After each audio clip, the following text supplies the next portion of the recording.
In this video, I will show you exact strategies smart students are using to go from study permit to permanent resident in Canada. And this is going to be coming step by step.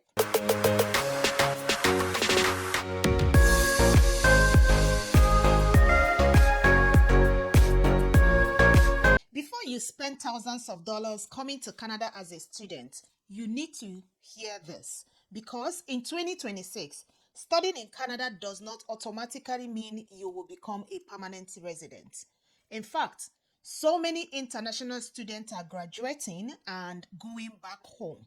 What's up, my beautiful family? Welcome back to another interesting and educative video. If you are new here or this is your very first time you are seeing my face, hi, my name is Wendy, and in this channel I make educative content on how you and your family can come into Canada through different routes like express entry, provincial nominee program, study route, visiting visa, work permit, and some other routes you can think of, as well as news and updates regarding to Canada immigration.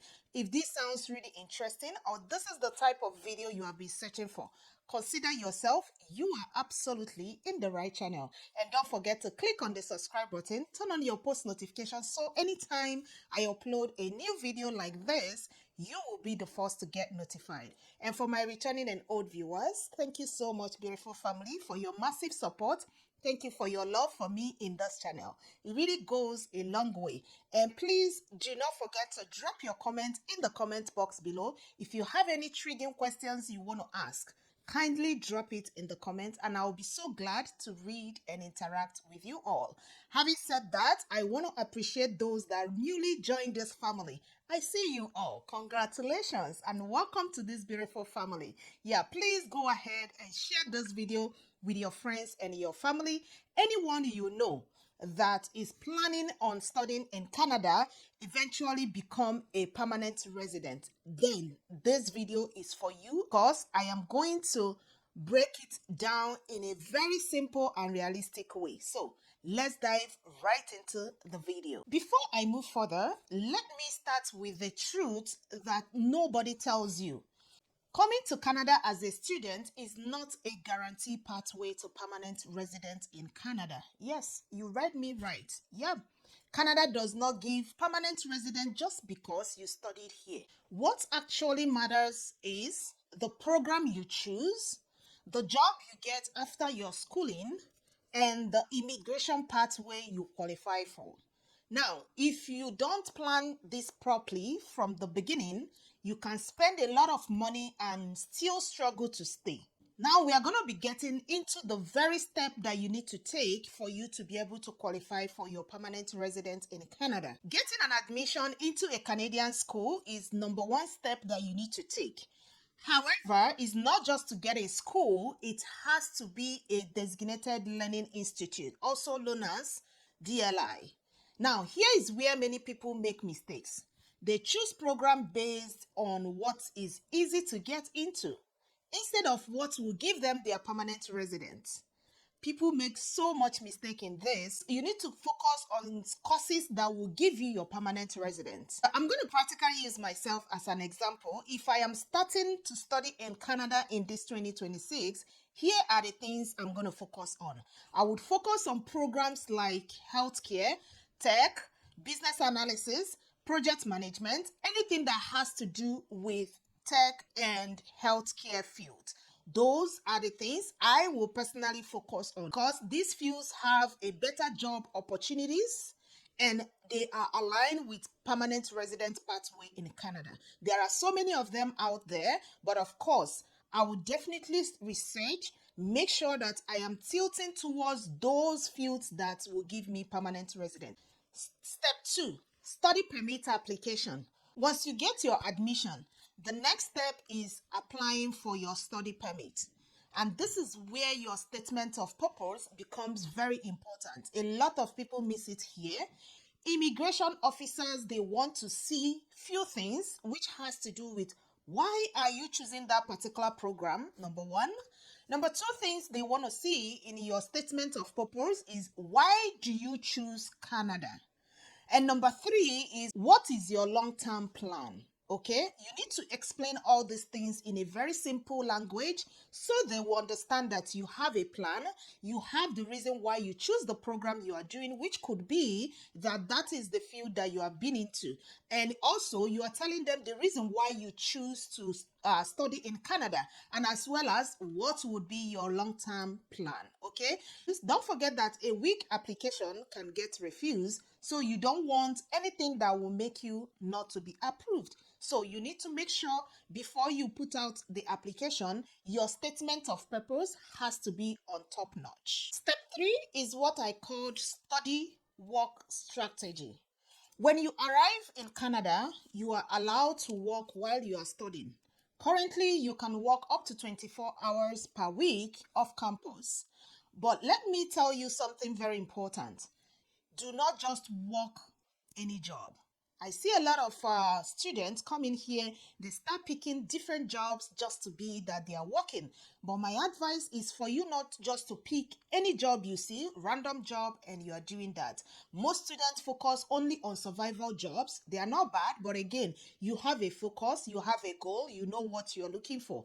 And your target is for your permanent residence, so you need to be careful when you are choosing such kind of job. But the smart ones already positioning themselves for the skilled jobs. Okay, so skills jobs, you have to start with maybe going for networking events, volunteering for companies, which of course by default they might retain you after some volunteer or maybe doing an internship. Building Canadian experience, which is part of the most important thing when you are talking about getting your work permit or maybe your permanent resident. Your Canadian, building that Canadian experience is very, very important. Okay, from your first semester, start building all these things, going for networking, volunteering for companies, building your Canadian experience. They go a very long way for you to get your permanent resident at the end. Then number 4 is postgraduate work permit, which is what most people are looking for. Postgraduate work permit, that is PGWP. After you graduate, you can apply for something called postgraduate work permit, which of course I mentioned, PGWP, and this can give you up to 3 years to work in Canada. Meaning, if you get your PGWP, you have the authority or you have the license to work in Canada for complete 3 years. Can you see that in that 3 years is enough for you to fight for your permanent residence, which is also you are working and you're building your Canadian experience. And at this stage, it is very, very important because this is where you can either position yourself for your permanent residence or you start struggling from the very first job. So the fifth step is getting a skilled job. And for you to qualify for permanent residence in Canada as a student, you need a skilled job. That means you need to get a job that falls under these tiers, which I'm going to be mentioning: tier 0, tier 1, 2, and 3. You need a job in these tiers, and these are the example of job opportunities that you can look out for. You can look out for jobs that will give you business analyst role. You can look for data analytics, nurse, that is anything that has to do with health. IT roles, anything that has to do with IT roles, project coordinator, and so many of them. There are lots of them. I'm going to try as much as I can to list some of these jobs and also the tiers that they fall under in the description of this video. So try to check it out and see if that is something that you want, or maybe you are studying currently in Canada and you are thinking, what exactly, which jobs will I start looking for, or what tiers does these jobs fall under? This video will definitely give you that direction you are looking for. Not all jobs count. Yes, you know very well not all jobs count. So if you spend your postgraduate work permit doing jobs that doesn't qualify, that means you getting your permanent residence is going to definitely be delayed, and you don't want such to happen to you. So here is the next step, which is the last but not the least, is for you to apply for your PR, that is permanent residence, right? Once you have at least 1 year of skilled work experience in Canada, you can apply for your permanent residence through different pathways. And I'm going to also tell you those pathways, which number 1 could be express entry, which is Canadian express class. provincial nominee programs, which could be PNP. It can be from any province, maybe province of Ontario. You know, there are so many provinces in Canada, right? Rural or rural or Atlantic programs. There are rural or Atlantic programs that Canada always release from time to time. You can as well use that to apply for your permanent resident. Don't forget that each pathway has its own requirements. So you need to understand which one works best for you. And you have to make that research. Go to their website. I'll also put the Canadian website, immigration website in the description box. And as well, some provinces of their website that you can check out based on provincial nominee program. Make your research, go through that and see what are their requirements. Then you can go ahead and apply. You can see these are the steps that you need to take strategically for you to get your permanent resident as an international student who is or who wants to study in Canada. Now, I have a bonus tip that I'm going to be sharing today, which I believe is going to be a very huge help for so many people who want to study in Canada or those that are already studying in Canada looking at getting their permanent resident here. There are common mistakes you need to avoid. Let me quickly share common mistakes that are costing people their PR. Number one mistake I see a lot of international students make while they are looking for their permanent residence in Canada is choosing the wrong school or wrong program. Not checking if their courses qualifies for PGWP. You all know it's not all courses that qualifies for postgraduate work permit, which is very important. And you also need to find out if the school that you are applying for is a designated learning institute in Canada. So the next common mistake is waiting until graduation to start searching for job. This is absolutely it.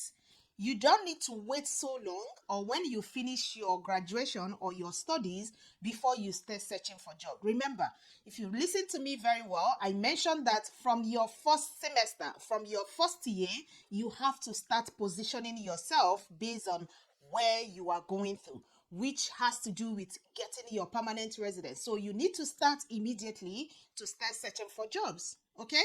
The next one, but not the least, is understanding immigration pathways early. That is where research, information, listening to news, going to Canada immigration website comes in, and looking for vital videos like this that would guide you. Try as much as you can to have an understanding on different pathways that can position you in getting your permanent residence. So don't forget that these mistakes can delay or completely block your permanent residence. So you don't want to make that mistake, okay? So try as much as you can to start early. Starting early and avoiding these mistakes can go a very long way at the end for you. Yeah, so family, I believe this video has really been of great help for you, and I want to use this opportunity to appreciate you for watching and sticking around till this very moment. And I'm going to definitely be ending this video right here. And I hope this video has made you understand the real pathway from study permit to permanent residence in Canada as an international student. So go ahead, click the like button, like this video. Let me know in the comments if you have any triggering questions that you want to find out. Drop it in the comment box below and I will definitely be there to chat and interact with you all. And if you want to send me direct message on my Instagram, you're going to see my Instagram handle on the screen, or you can send me an email and I will definitely respond back to you. All right. For those that haven't joined this family, please click on the subscribe button and turn on your post notifications so you don't miss out each time I upload an important video like this one. Remember, studying in Canada can open the door, but only the right strategy will keep you here permanently. Make use of this information. Stay blessed, stay safe. Until I come your way next time. Bye.